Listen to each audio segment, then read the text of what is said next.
So with that, let's get started. So the regulatory initiatives right now that are in place are the Code of Federal Regulations, Titles 29 and 40, and also the California Code of Regulations for those in California, Title 8 and Title 19. And those are listed in full on this slide right here. It's important to note that they are verified and republished regularly. I believe it's annually, or it might be every 2 years. And I included the links on the slide as well. And by republished, I mean that they verify that nothing has changed. There really hasn't been any changes since 2004, with the exception of the RFI through OSHA and EPA that are currently in the works right now. But they do just reiterate the fact that they are checking them, that they have been looking at these regulations for any changes, and they republish them, for everyone's convenience. So for ammonia, we have several regulatory threshold values. Anhydrous ammonia through OSHA and RMP is regulated at 10,000 pounds, and the CalARP program regulates at 500 pounds.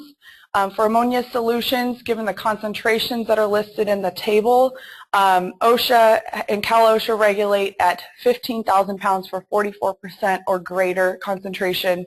US EPA regulates at 20,000 pounds and 20% concentration or greater, and CalARP regulates at all concentrations at 500 pounds. I included this slide for the general overview of the prevention programs and the overlap.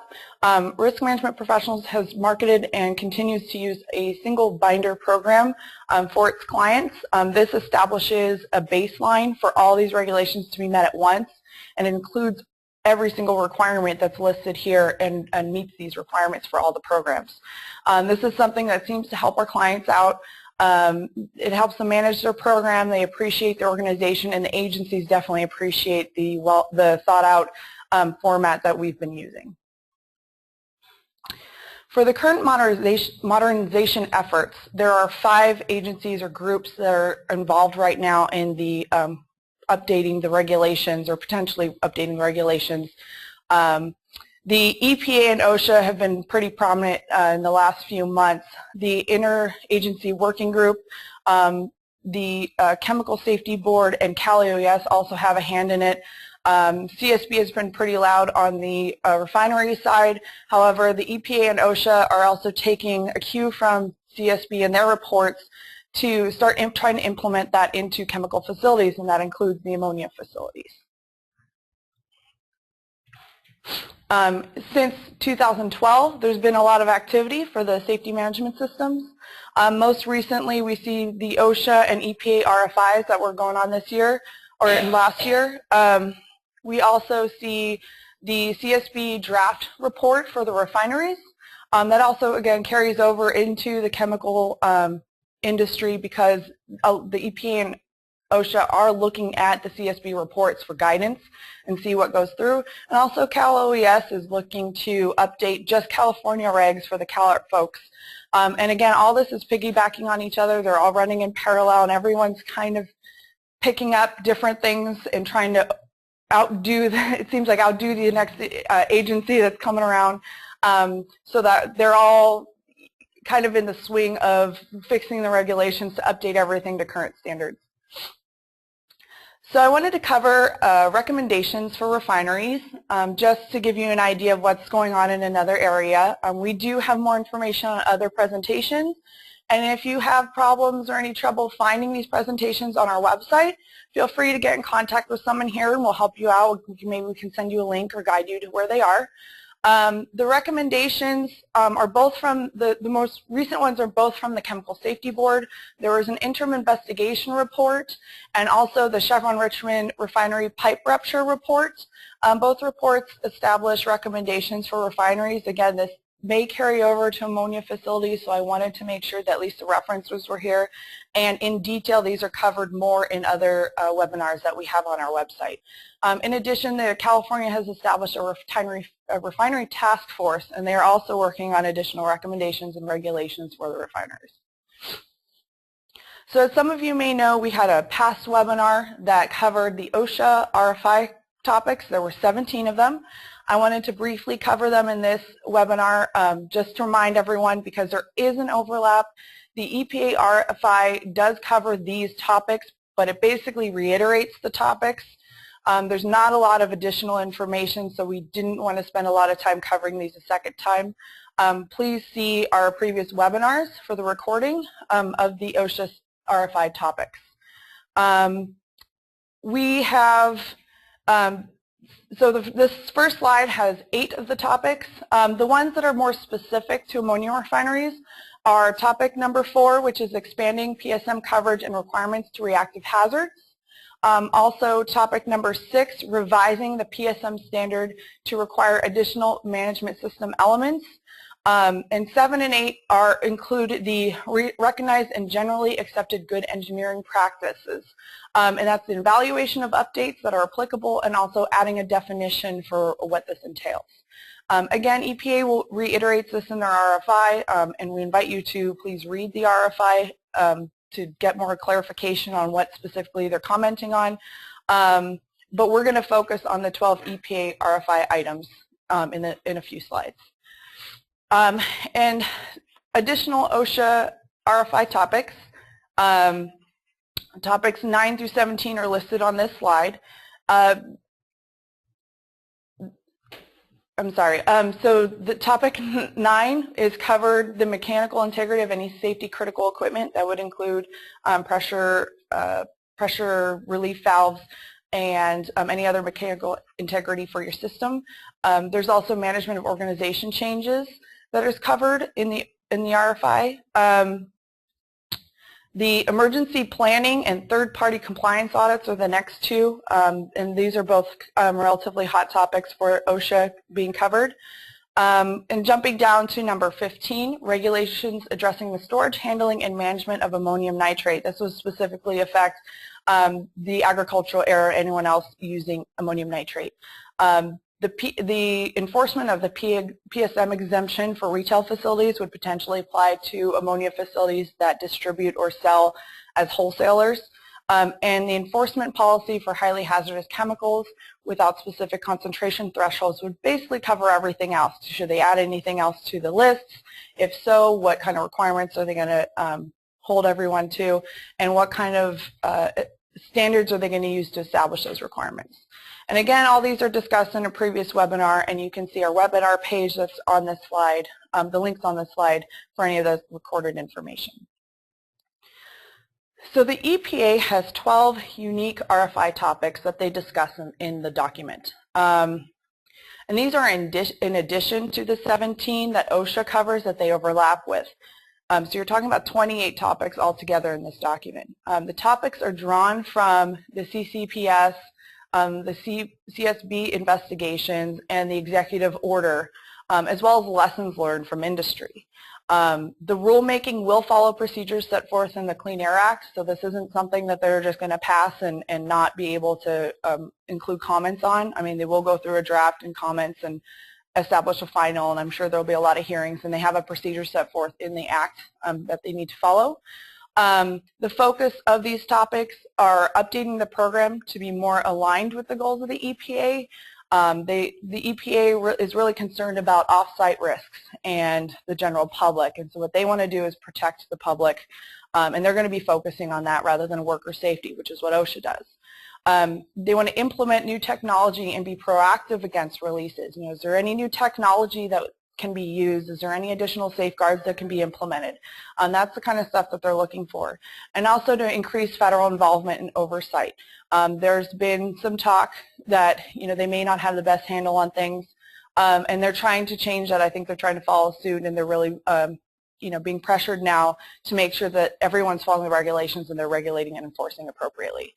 The EPA is interested in modifying, whether modifying, clarifying, strengthening, or making more explicit a requirement is an appropriate way to address an issue. Do we need to make these changes? If so, how are we going to do it? What are those changes going to be? And get very specific about how the changes are going to be implemented. They're especially interested in the economic effects of the policy changes. Their quantitative benefits. Could there be reductions in injuries and fatalities or property damage? the costs associated with these changes. Will there be additional compliance costs or a paperwork burden or a decrease in production for the additional effort that's needed and the resources? Are there any offsets to costs? Will there be less need for maintenance and repairs or less loss or waste of a product that's being used in a process?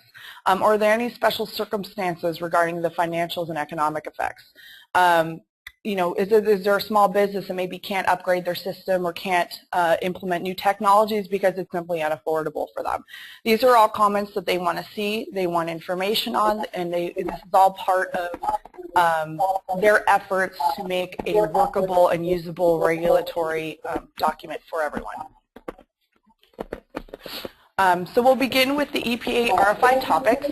I've indicated the topics specifically for ammonia facilities with an asterisk. It's all but 2 of the topics, so we'll cover most of the stuff. We go through safer technology and alternatives, the emergency response plan drills, automated detection and monitoring, safety source, additional stationary source requirements, ERP requirements with local responders, and incident investigation and accident history requirements.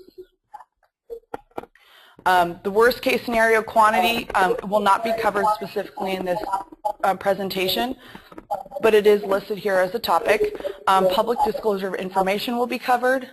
Changes in threshold quantities and endpoints. Program 3 code changes. We have a safety case regulatory model that has been a hot button for a lot of people, but it mostly applies to refineries at this point. So we're going to go ahead and skip that one for this presentation, but it is covered in others. And streamlining RMP requirements. Is there anything they can do to make it a little bit easier? So again, items 7 and 11 are intentionally left out of the slides that follow. They're included in our August 19th webinar that was conducted by Steve Marr and Jordan Schultz. If anyone has any questions or would like to view that webinar, feel free to go to our website, and there is a recording online. So topic 1 for safer technology and alternatives. This is based on the general duty clause. It expands the need to substitute less hazardous substances for extremely hazardous substances and minimize inventories. In July 2012, several groups and individuals petitioned for the inherently safer technology into rulemaking. And the EPA argues that the IST may be safer in one aspect but may introduce more risk in another. For instance, there could be an increased fire risk, or there could be more severe environmental impacts. There could be reactionary hazards. So these are all things that they're taking into account, and they will be they appreciate comments on what kind of information they can get on the IST. Also, CCPS, New Jersey, the state of New Jersey, and Contra Costa County have all published guidance and checklists for the IST analysis. All these documents consider implementing the analysis as part of the PHA process, and the facilities, and do warn that the facilities should be wary of contradicting IST. There are quantitative and qualitative analyses and methodologies that are outlined. However, these are not this is guidance, so it's not regulated by the EPA. So the EPA is seeking comments on if the IST should be a separate element or incorporated as part of the PHA. You know, should this be another checklist item or another section in the book that is separate from everything else and covered individually, or should it just be part of the PHA process? And how do they regulate this stuff? You know, what standards are there going to be in place? What kind of technologies are acceptable to meet the requirements? Things like that. You know, are there safer alternative chemicals, and are they usable? Are there benefits to that? What are the costs associated with that? Going back to the special circumstances they're looking for, can small businesses make those changes? And that's all information that they're looking for and they want to know. And should all facilities be required to implement IST, or just the high-risk facilities? And I think the focus there, my interpretation, is more refineries or large inventories. But in general, you know, who should be required to meet these standards if they're regulated and what's going to happen with all this. They do acknowledge that some facilities may not have sufficient information available to be able to conduct these analyses. I mean, that's something also that they should see comments on from industry. So for emergency test drills, or emergency drills for the ERP, part of the Title 40 of the Code of Federal Regulations requires coordinated emergency response actions with local emergency personnel and planning. The agency programs require exercises, but they're not required by the EPA. It's more on a local jurisdiction of what's required. Facilities are still expected to coordinate with local response agencies, and that has always been the case. However, the EPA is looking to test the adequacy of this. You know, is there something that should be implemented on a federal level so that it does carry down through the ranks and through the jurisdictions that are in place. The CCPS does recommend testing the adequacy of these response plans, including the contractors and local response agencies, basically getting everyone out to the facility for a full-on response drill. This would ensure that personnel are properly trained and know their roles to the successful plan, and responders would be familiar with unique hazards posed by this facility.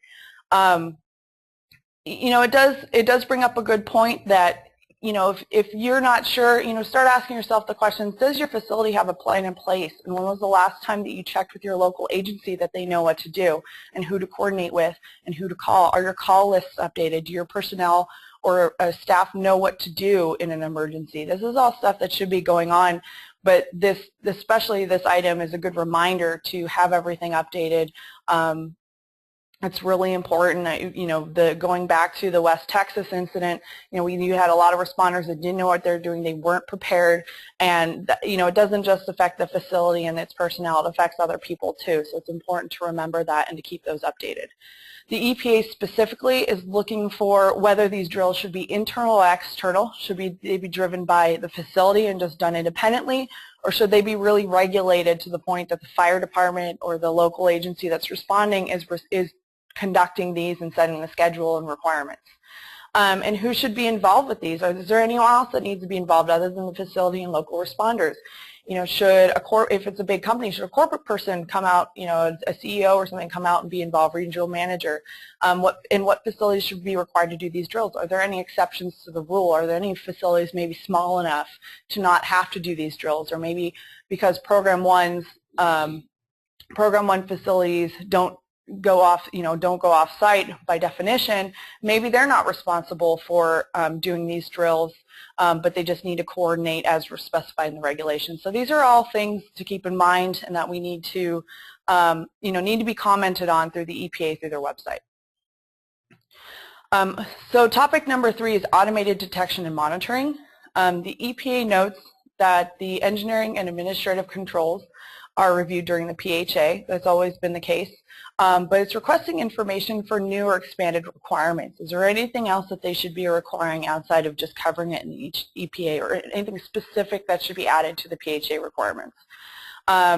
Should the EPA require use of area monitors or detectors or automation so that you can indicate whether or not a process upset is about to occur that could create catastrophic consequences?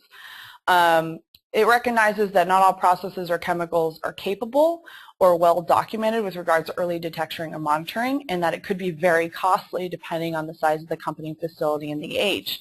An additional question is also, should they expand the requirement to automate and supplement the PHA and ERP? Should emergency responders be automatically notified when there's a process upset, when, you know, a pressure relief valve has been released, things like that? Should there be some kind of automated system in place?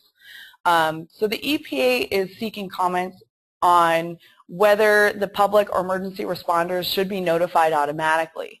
And this would have major changes within the policy and the regulations as they stand today, because right now we're basically working off a call system. So this would be an immediate response as well. What's the best way to notice the public or notify the public? You know, would it be a call? Would it be an emergency notification on the television system? Like, how would you notify the public? And what about false alarms? What if there's a a signal that goes out that's not, there was no release, no spill, and could you panic the public for no reason? And what about remote or unmanned facilities? Do they fall under this requirement, or would they be an exemption because there's no one in the vicinity that would essentially get hurt? RFI Topic 4 covers the stationary source requirements. The EPA is considering more specific requirements for stationary siting. Currently, there's no guidance for stationary source siting in the PHA, and the API and CCPS currently have guidance which would generally apply to refineries, but not necessarily everyone else. Again, this is where we see that requirements for refineries may carry over to the chemical industry. And for those of you who don't know what stationary siting is, it's a siting of processes or source where the chemical is. So basically placement of equipment, inventories. There are basically studies done to show, okay, if we put our ammonia tank in the northwest corner of the property, it's going to go off-site, but it's not going to go into the neighborhood that's a mile away, and that's where we want to put the tank. All these things are taken into account during the stationary source siting. And the siting is could affect the impact of accidental release. Like I said, you could potentially look at areas on your facility where it would not impact the public, or maybe impact commercial buildings where you'd be able to evacuate people, or they may be unoccupied at night when it could, a release could occur. It could allow the impact to dissipate before affecting the public. Again, the distance you are away from the general public indicates what kind of release and also what kind of hazards you impose on residences or schools or hospitals and things. And so this is all taken into account of who your neighbors are. And this could potentially buffer between the source and the process.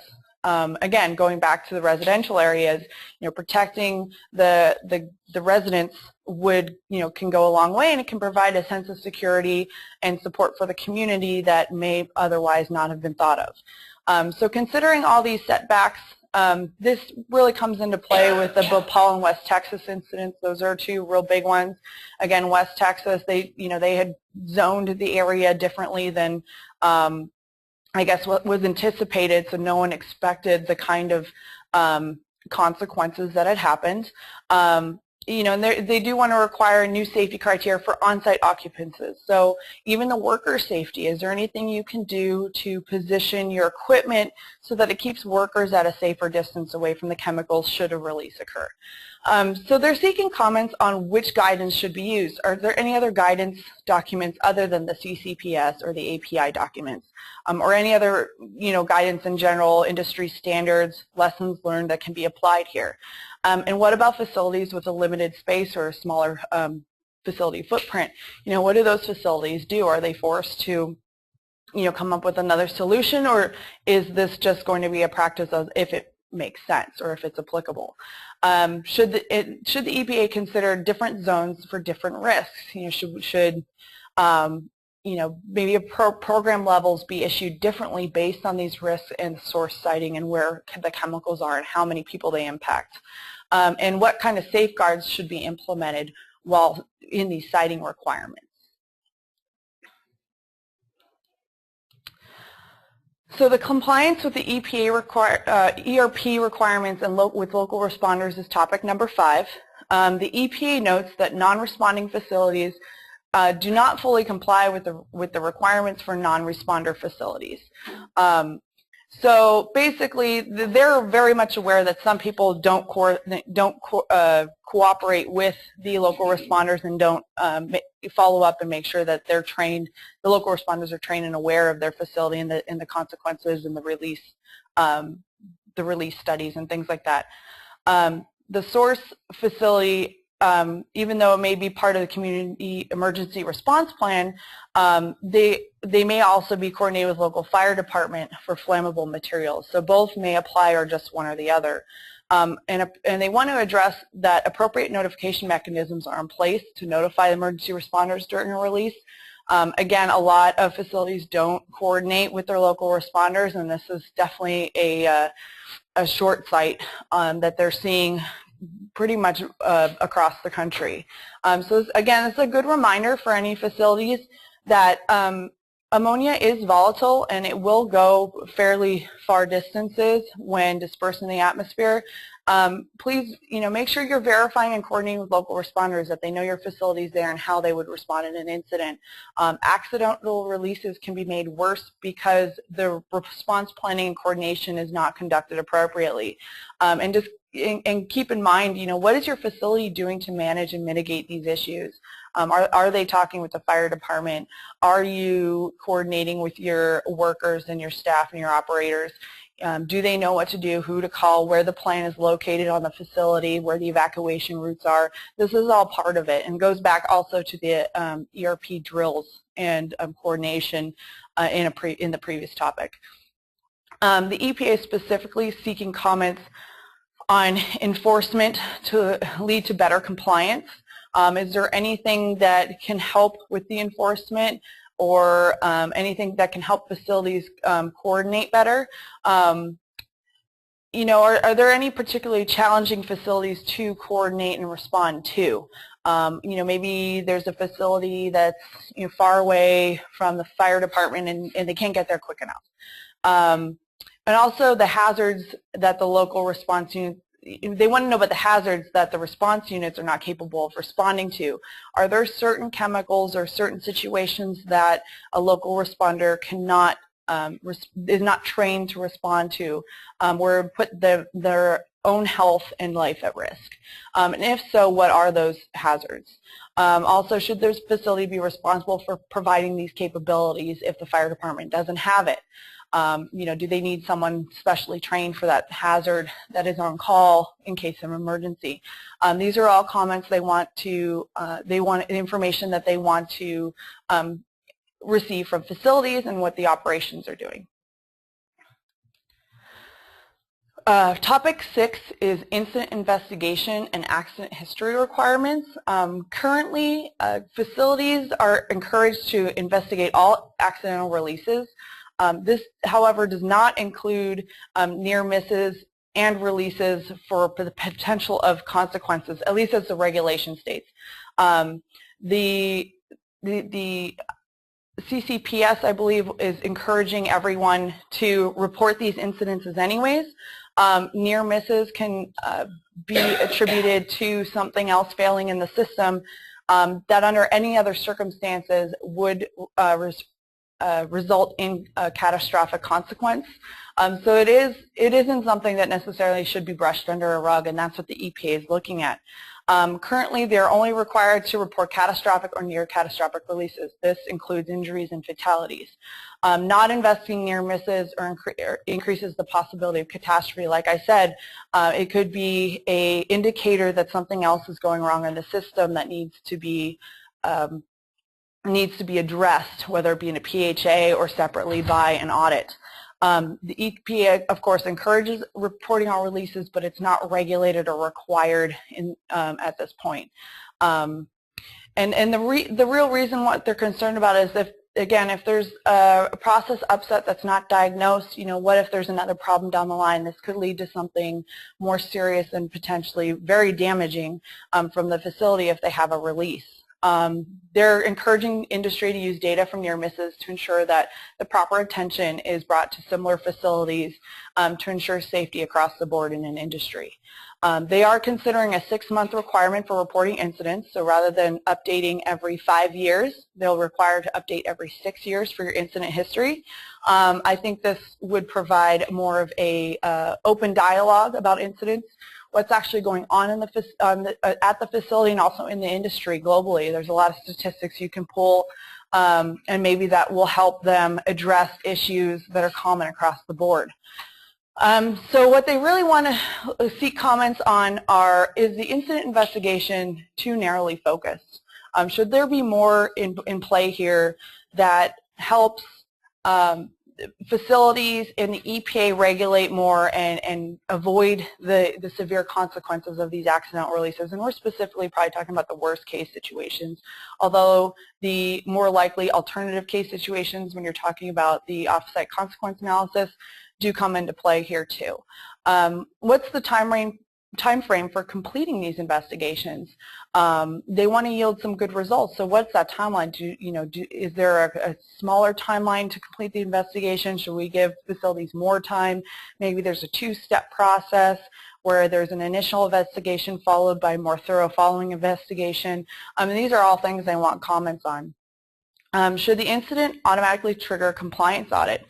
If there's an incident on site, is that reason to go back and look at the program that a facility has in place and audit the actual documentation and practices at the site? And should results of the investigation be shared with the community? Should the general public and local responders and the city or county or state or whoever it is know what's going on at that facility and what investigations have been done? Rather than having to search for it, should it just be released? And this kind of leads into the public disclosure of information. The intent is to promote regulatory compliance and understanding. A lot of the general public doesn't understand these chemicals. They don't have the background to know how safe or unsafe something is.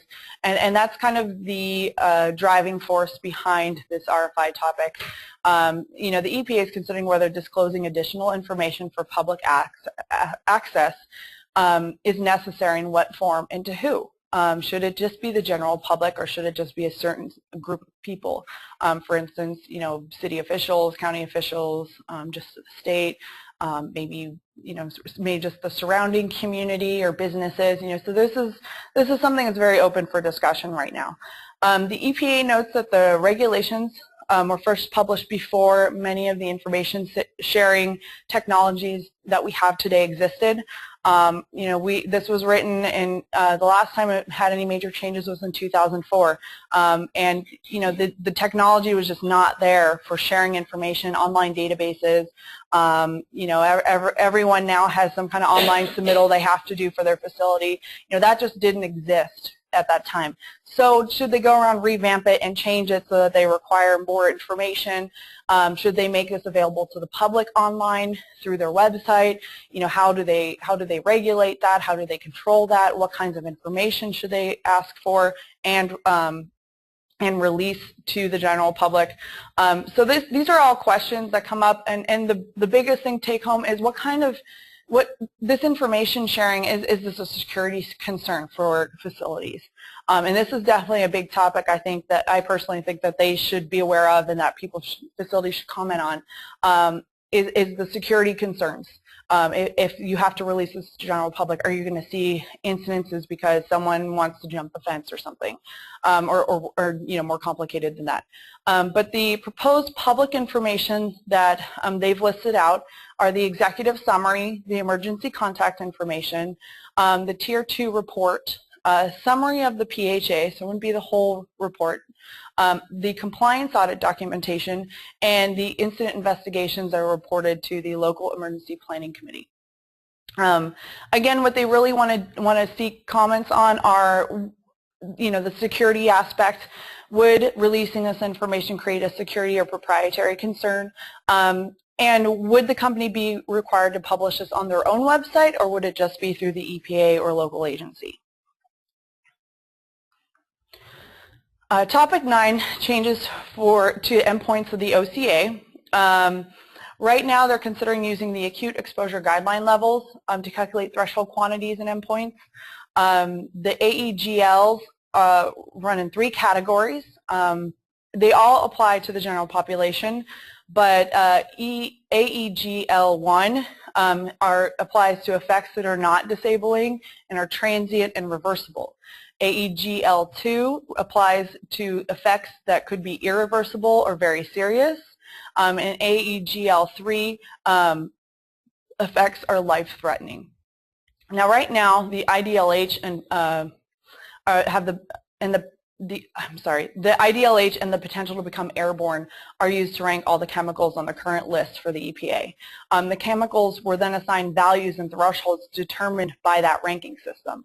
The EPA RFI goes into more detail on how that process works, and I suggest anyone interested read that section. It is a little convoluted. It took me a while to really understand what was going on, but they essentially came up with a ranking system based on a couple values, and from that they grouped chemicals together, and that's where the thresholds come from. And there was a range of ranking numbers that came out of that, and then they established the thresholds based on those ranking numbers. Right now, the current IDLH value for ammonia is 300 parts per million. That's based on a 30-minute exposure for a worker on site. The AEGLs at 30 minutes exposure are 30 ppm, 220 ppm, and 1600 ppm for the first, second, and third levels of those those exposure levels. And that's part of why they're considering changing the regulations in the endpoints. To continue on, the changes to these endpoints will not be uniform. The AEGLs are examined because they're based on general population versus the general public that the IDLH is based on. They are developed for multiple time exposures. You are not restricted by the 30-minute exposure. So potentially they could establish thresholds based on longer exposure levels. And it also accounts for 471 chemicals. So most of the chemicals on the list and any that aren't included would be covered by I believe it's the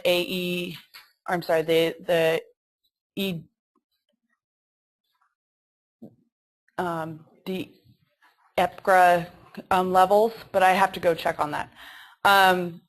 There are toxic endpoints that could potentially be lower, which would indicate that the OCA may show chemicals traveling further from the site. If you're regulated to show a circle concern down to 5 ppm versus 300 ppm, you're going to see a big difference in that circle of concern. And that's something that I think a lot of facilities are concerned about with this change, is will it show that potentially the chemicals will go farther and maybe be more hazardous to the public, and how is that going to impact all the programs that are involved. The thresholds for chemicals will change if they're based on the AEGLs as well. Again, this all goes back to the ranking system that they're using. They would recalculate all the threshold values, so you could see some additional facilities come into these higher program levels that weren't previously required to meet, let's just say, a program 2 or program 3. And this is all speculative. They haven't really come up with a plan or even how they would calculate any of this. Right now, they're just seeking information on whether the longer exposure AEGL levels would provide additional information into the worst case or alternative release scenarios. You know, how could that be implemented, and does that make sense?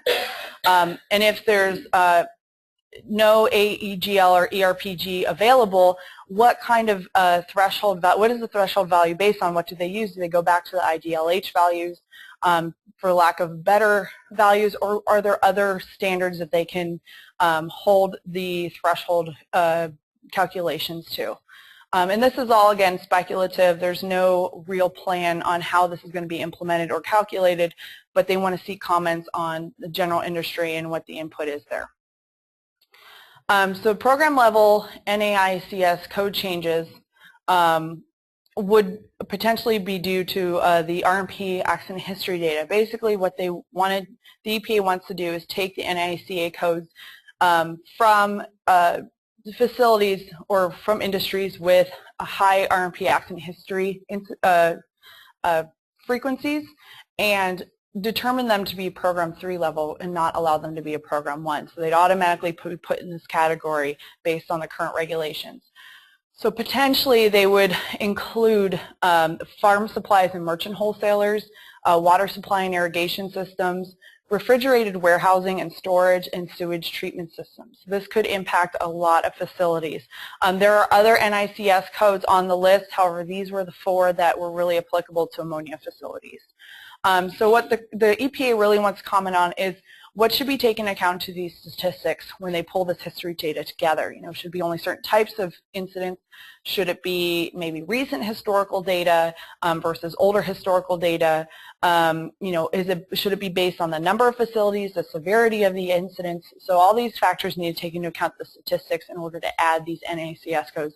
And another question would be, are there any codes that they're missing from industries that should be covered that possibly aren't? And topic number 12 would be streamlining RMP requirements. So this is a general baseline for the requirements. They're looking for information on how to make this a little bit easier while still keeping the general public safe.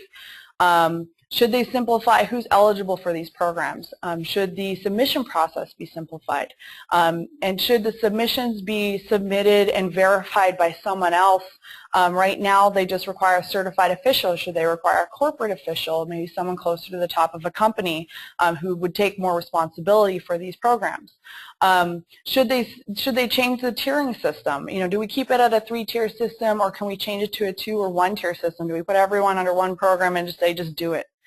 You know, are the program elements clearly defined? Are there any additional explanations needed? Any clarifications? Are there additional questions that come up? Is there anything that's a little ambiguous that could be clarified and defined better? And then are all the terms and definitions sufficiently clear? You know, I know reading from some of these regulations personally that there is some ambiguity there. There is some room for subjectiveness, and you just have to use your best judgment, and sometimes it's also going to another resource, maybe where it's not a regulation but a guidance document for the industry to get a better idea of what the EPA is really trying to say, because sometimes they are basing these regulations on other industry documents. So what do these all mean for your facility? The biggest thing is there'll be an increase in federal oversight for the facilities, and I don't know about other states, but I know in California that'll also carry down to the California regs at some point. They've always been kind of on top of things and trying to outbeat the federal guys. There will be some increased federal cooperation and synchronization. This is basically going back to OSHA and EPA, Cal OES, CSB, and the Interagency Working Group of the White House all working together to have a cohesive regulation system that's pretty much standard across the board and works together. There will be an increased focus on engineering controls and improving safety. That includes new technologies and changing chemicals or other technologies to improve, to remove the hazards that are currently in place. And their interest is in facility feedback to simplify the requirements. Is there anything they can do to make this easier for everyone, and possibly just make it less of a paperwork burden for facilities so they can keep working? If you'd like to comment on the EPA RFI, please feel free to do so. We are now in the 90-day comment period that ends on October 29th. This docket was released on July 31st and is available at www.regulations.gov. That is also where you can make comments, and they prefer to receive comments online. However, your comments may also be mailed or hand-delivered to the EPA, and instructions are in the RFI and on that website. That concludes our presentation, and while we wait for some questions to come in, I would like to make a quick announcement as a request for some of our staff here. Risk management professionals will be in attendance at RITA's 2004 National Conference in Atlanta, Georgia. That conference is from November 4th through the 7th. And we'd like to invite everyone to come to our booth. We'll have a few representatives there. We can share our insight and updates on the regulatory requirements, as well as answer any questions on this RFI, the OSHA RFI, or any other documents that may be out there that we've covered in our webinars. We also have a B109 audit webinar coming up. It's scheduled for November 10th. Of this year. We'll be sending out emails. This is going to cover the IIAR B109 audits and the requirements and what you should be looking for. Again, these are services that risk management professionals provide. We can help with anything, documentation, or the audits themselves. And also going back to RITA, if you'd like more information, rita.com has the registration information if you're interested in attending or need any other information. The recording of this webinar will be available on our website, I believe by the end of this week or next week. Oh, next week. I'm sorry, I'm reading off here. And please feel free to share this with any peers, fellow staff or personnel, or anyone even outside the company that you feel would benefit from this webinar. It'd be great to share this with. This is why we provide all this on our website. And so with that, I'm available to answer questions. There are no questions as Okay, we'll give it a few more minutes, but it looks like there are no questions coming in. I would like to emphasize that the EPA and OSHA RFIs do overlap a little bit, but they are slightly different. So it is good to read both. The OSHA, since it was published first, goes into a little more detail with the first 17 topics that we kind of just brushed over since they were covered in another webinar. The EPA came up with 12 additional topics, but still comments on those first 17. So they do have some comments, but again, they pretty much overlap with each other, but it's always good to read both and understand both. And we have a question. I have a question regarding when you were speaking just a few minutes ago about looking into industry standards to support or get some clarity to maybe some gray areas on what EPA is looking for. Could you give some more indication for the viewing audience on what or where they should look for that type of supporting evidence or industry standards, what trade organizations or what kind of documentation's out there? Okay, so the question was where can supplementary information for the standards or regulations be found? The IIAR publishes guidelines and standards, and going back to our B109 audit webinar, they also publish the standards for ammonia refrigeration. We also have the RETA, I think, has a number of guidance documents and best practices that's also in place. And those are the only supplemental information areas I'm aware of for ammonia. And if there are any others, I welcome any comments because we do want to share information as much as possible. Okay. Do we have anything else? Okay. Would failure to conduct a 5-year mechanical integrity audit by an independent third-party consultant be considered by OSHA to be a violation? You know, OSHA does not. Oh, I'm sorry. I should repeat the question. Does not conducting a 5-year mechanical integrity audit can be considered a violation as per OSHA? Yeah, that's not with a third party. OSHA states that the mechanical integrity audit should be conducted by a competent person. They don't indicate what that necessarily is. I've actually looked for a definition. I've also referred back to IIAR Bulletin 110, which also has standards for ammonia refrigeration audits. And although there's no definition for a competent person, I believe that you just have to use your best judgment. If someone within the facility or your organization is not qualified to conduct the audit per the standards and the requirements and guidance documents, then a third party would be necessary. That's, as far as I'm aware, that's the interpretation that I've seen from OSHA. There's not a lot of other information I've seen, but if that question needs to be carried out further, feel free to email me and I'll go ahead and follow up with you separately. So this is more of a comment rather than a question. If you have any remarks on it, it would be nice. ASHRAE 15 is often cited by OSHA as a RAGAGEP for ammonia refrigeration.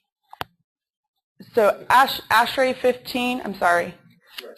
It's often cited by OSHA as a RAGAGEP for ammonia refrigeration. Okay. So what I'm hearing is this is more of a comment is ASHRAE 15 is a recognized and generally accepted good practice for the, was it the OSHA? I'm sorry. Oh, the ammonia refrigeration. I've not read the document, so I can't comment on it. But if there's more interest, I'd be happy to read it and provide more feedback. Okay, so the next question is, which regulatory change do you think will have the biggest impact on industry? Okay, the question was, which regulatory change do you think would have the biggest impact on the industry? Basically, it's too speculative to say, especially since this is probably years in the making for changes in regulations. My personal opinion would probably be either simplifying the regulations, hopefully in a good way of impacting the industry, and also the endpoint changes could potentially impact ammonia facilities significantly. If you lower those endpoints, that ammonia is determined to go farther than what is currently the standard. So you could potentially see Program 1 facilities, as they're qualified now, be Program 2 or Program 3, putting an additional burden on the facilities. And working with some of these guys, I know that as Program 1s, you're a smaller operation, a lot of times a smaller business, not a lot of overhead or extra cash on hand, I guess to say, where resources are tight, and so that would definitely impact the smaller operations, and that would also include, you know, storage and the smaller agricultural operations and things like that. So that's at least my personal take on it, but I know all of these would significantly impact the industry just based on general changes. I mean, that's not even going to specifics since they're still collecting information on all of this. All right, next question. It seems like the regulatory bodies are having a hard time keeping up with the current requirements. Is this going to be more difficult with additional and potentially more complicated regulations? Okay, the question was, will this get more complicated considering that the OSHA and EPA are having a hard time keeping up with current regulations? And the answer is probably yes, but it's still too speculative to say. Again, this is all information gathering right now. There are no proposed regulations in place, so we don't really know what the changes are going to be. I definitely think that they recently, knowing our workload here at the office, they are pushing harder right now to enforce these regulations. They're doing a lot of audits, they're doing a lot of investigations, and they're chasing down facilities that have not been updating their documentation. I mean, that's something to be aware of, that even though they haven't necessarily been able to keep up in the past, they're starting to ramp it up now. I think this all stems from the executive order from President Obama, and that's really what set this on fire. And they will be continuing this, and I think now, you know, again, going back to the fact that when these regulations were written, there weren't the information sharing technologies in place that we have today, with the news media at our fingertips and social networking and everything else. News of catastrophic consequences travels far very quickly. You know, everyone's got a almost everyone's got a cell phone with a video camera on it. You can't hide anything anymore. And I think this whole industry and these regulations are going to change just based on that technology availability alone. But I think there's always going to be a struggle to keep up. But it also should be used as a best practice, that even if you're not being audited every year, every other year, that you should still be meeting these requirements and still be doing the best you can for your community and for your workers on site. Right, I think that's it for questions. Okay, it sounds like that's it for questions. Again, my name is Stephanie Smith. My email and phone, the toll-free number, are on the last page of the slides. Feel free to email myself or producer@rmpcorp.com with any questions. We'll be happy to answer them after the fact. And again, this recording will be available towards the end of next week on our website. Thank you very much.